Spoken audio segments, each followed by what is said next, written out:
I've been homemaking for 17 years. I also was homemaking even before I was married. I would go and buy all kinds of beautiful home decor for my bedroom, new comforters and curtains. I paid for it myself, so I would save my money. My sisters and I also kept the house because when we got a little bit older, my mom worked full-time, so we took care of the house as if we were the moms of the house, so to speak. We cooked, we cleaned, and did the yard work. So when I got married, it really wasn't that big of a shock. It's looking a little bit different nowadays. I have a husband and 2 kids, and we homeschool, so things are really busy around the cottage. And today I'm just going to take you along on whatever I am doing today. And right now it's adding some seasonings to some little jars to make my cupboards organized and really pretty. I also want to add that this video is in collaboration with my wonderful friend Jenna Lee over at Pioneer Home. She has wonderful tips and ideas for homemaking, cooking, thrifting, all kinds of beautiful inspiration you're going to find over at her channel. So please go over there, give her some love, and subscribe and tell her I sent you her way. I labeled it with a permanent marker. That way I'll know what this seasoning is because I buy this often and I use it for breads and potatoes, things like that, and it really makes it so good when I get it at Costco.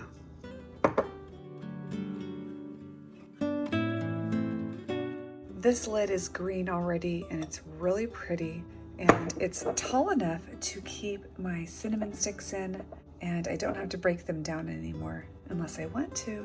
It's a perfect little jar to keep them in. This was the Rio spaghetti jar from Costco, and let them sit in Dawn dish soap overnight and then scrub them, and they are a perfect container, and I love the green lid.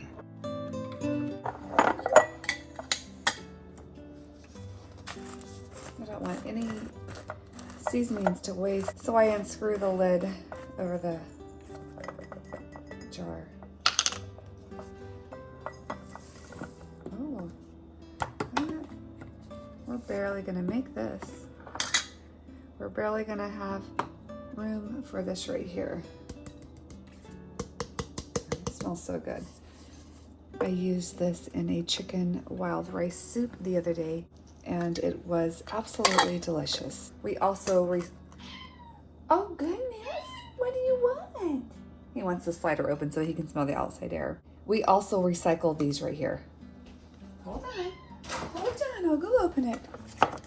Give Mom just a sec. Okay. And you have a beautiful little seasoning jar. And I do need to get some more gold spray paint to finish spraying out the other lids in my cupboard, but it's just a, oops, the lid's on wrong, hold on. Or crooked, I should say, not wrong. And it's an inexpensive way to keep your cupboards nice and organized and beautiful.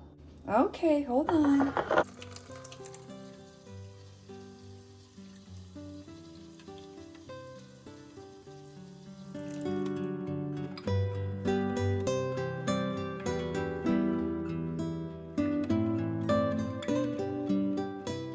It's been raining on and off throughout the entire day, and this morning I am starting out my morning very early with some sourdough bread. Now, I started making sourdough bread last year, so I am very new to the sourdough making, and I did not even know last year that I was supposed to discard my sourdough starter, and I still turned out a beautiful bread. I have since learned that I am supposed to discard, and my sourdough starter is doing beautifully. I want to name her, and I put a poll over on Instagram, and I thought I could name her Ida or Greta because I want to be able to call her by name when I'm using her because it's so fun and so personal. So comment below and let me know if I should name her Greta or Ida, and let's get this sourdough bread started. I am mixing 2 recipes that I have found to see if it turns out, and we shall see at the very end if it turns out. I am so intrigued by sourdough starter and sourdough bread, and I know this is such an old technique for yeast, and I'm pretty sure they did not have time to stress about their breads and their starters They probably just eyeballed everything. To be honest, that's usually how I cook, is just by eyeballing it. My sourdough starter is by eyeballing it. I don't measure. I have finally got it figured out, and it's growing, it's bubbly, it smells like a floral bouquet, which is what it's supposed to smell like. And my bread is turning out beautifully. But I do want to try 2 different recipes and see how it turns out. I'm still trying out new recipes just to see which one I like better. So let's get this sourdough bread started and let's see how it turns out. Violet's balloon keeps popping up on the countertop. She's playing balloons in the kitchen.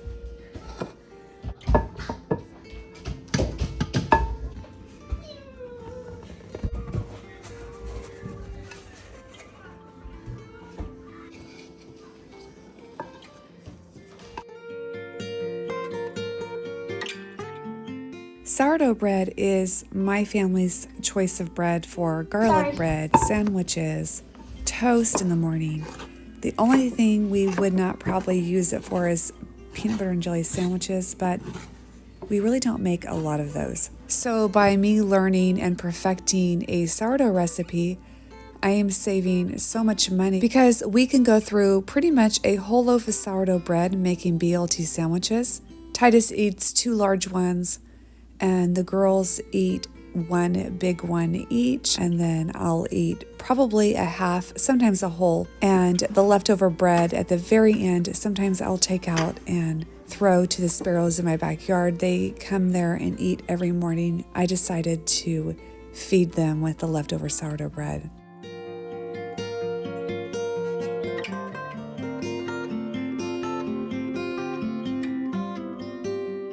If I can learn to save money here in the cottage, I feel like that is contributing to our paycheck every month. And by learning to make sourdough bread, I feel like I am doing just that.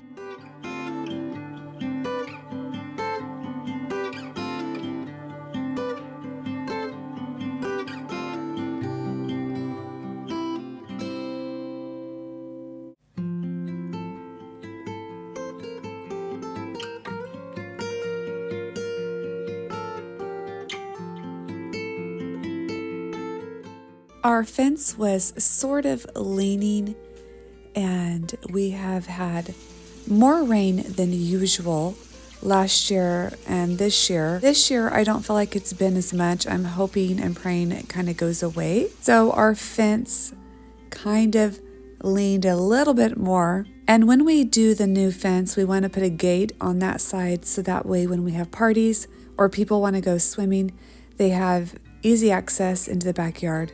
Our wash machine also broke, and our dishwasher, all in the same week. I don't know about you guys, but I feel like the new appliances do not last at all. So I'm behind on laundry and dishes. I would like to wash my sheets today, but the wash machine isn't being delivered until tomorrow. So I'm just making the bed, and I'll pop the sheets in the new wash machine when it gets delivered. I bought a drying rack. I have been wanting one because when I wash our church clothes and delicate items, I hang dry them. And so I thought this rack would be a really good investment to use and to be thrifty in my homemaking. And I can also put it outside when I wash certain old rags or towels that I have and let them dry in the sun. And in the summertime, my towels will dry in 15 minutes because it is so hot. I'm excited to use it and save money in the process.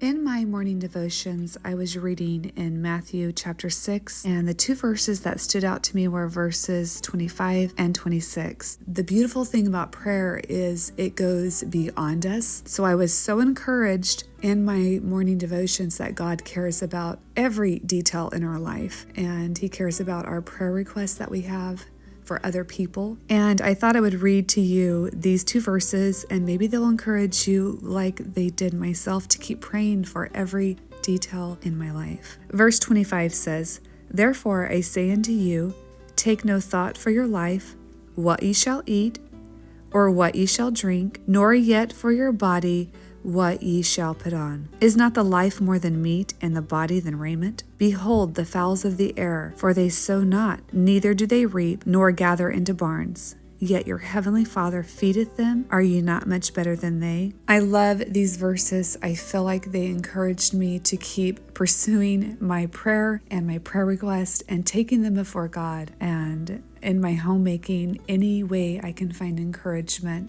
is a blessing. And I feel like the best encouragement comes from God's Word.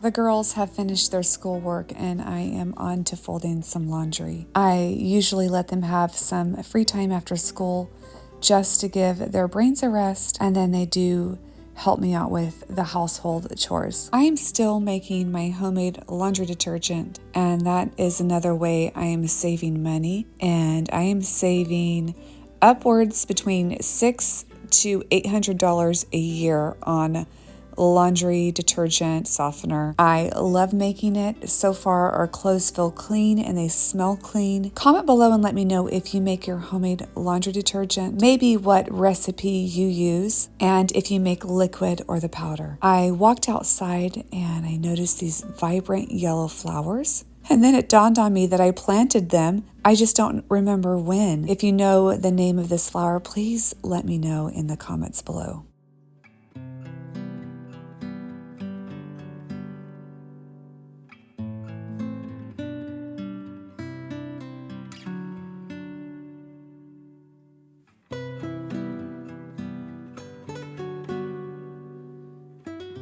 Now comes the most fun part of sourdough bread, and that is scoring it. I tried out this new design and I thought it would be so pretty to do a checkerboard scoring on the bread, and I didn't know how it would turn out. You guys, it turned out absolutely beautiful. So far, it's my favorite way to score the bread. I also made some beautiful hearts on another loaf for Valentine's Day, but this checkerboard scoring is so easy and it looks like you spent a lot of time on the bread, and then in reality you did not spend hardly any time. I love cutting the bread in half. This dough was beautiful. I want to say it's my best dough that I have turned out so far, and I want to contribute that to my sourdough starter. My starter is just thriving, and I am so intrigued with the whole process of feeding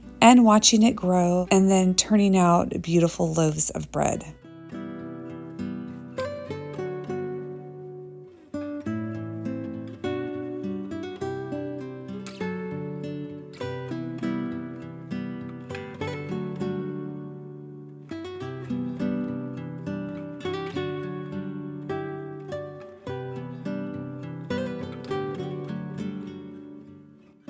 My dough has nice, big, airy bubbles on the surface, which is what you want. And this is not my recipe, and I will share the recipe that I used in the description below. However, I did change the flours that I used in this bread. I am putting it in the refrigerator to rest in there for about 12 to 15 hours. And then we are going to get up in the morning and do this beautiful, super fun checkerboard scoring on this sourdough bread.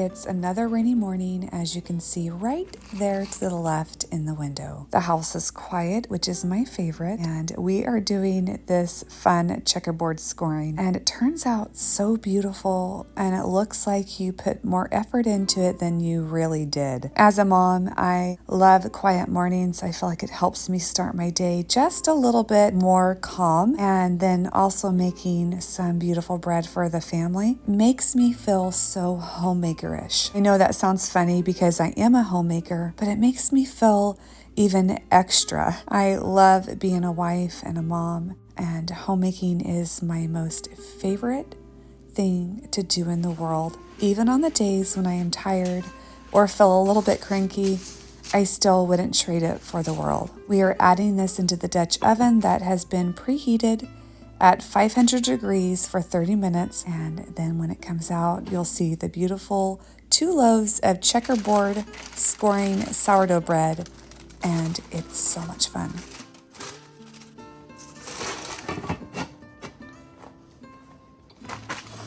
Woo. My bread just came out of the oven, and it looks absolutely beautiful, and I want to let you hear this. It's hot still. Hear it? So it's nice and airy. I'm gonna let it rest until after church, so a couple hours, and then we'll cut it up and have it with our Sunday lunch.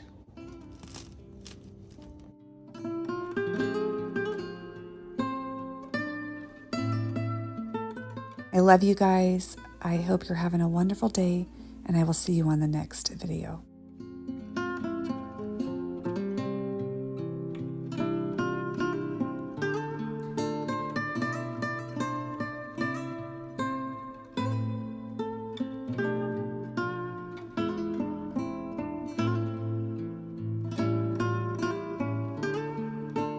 I did want to say that I read and I heard if your sourdough starter smells like vinegar, then it's a hungry starter. But if it has a floral smell, then it is a happy, ready, active starter. This has so much webbing underneath and it smells so much like floral. And this is the first time my starter has ever smelled like a floral fragrance. So I guess I'm on the right track. I also switched my feeding it all-purpose flour to bread flour and a bit of rye. I asked on Instagram if people would help me name my starter because I just think it's going to be so fun, and I have seen other ladies do that, and I think, well, that's just so cute. So I asked people on Instagram if I should name her Ida or Greta. So you guys let me know in the comments below, should we name the sourdough starter Ida or Greta? I'm not going to tell you which one I'm leaning towards, but in the next video I will tell you which name I chose. So comment below and let me know, should we name her Ida or should we name her Greta?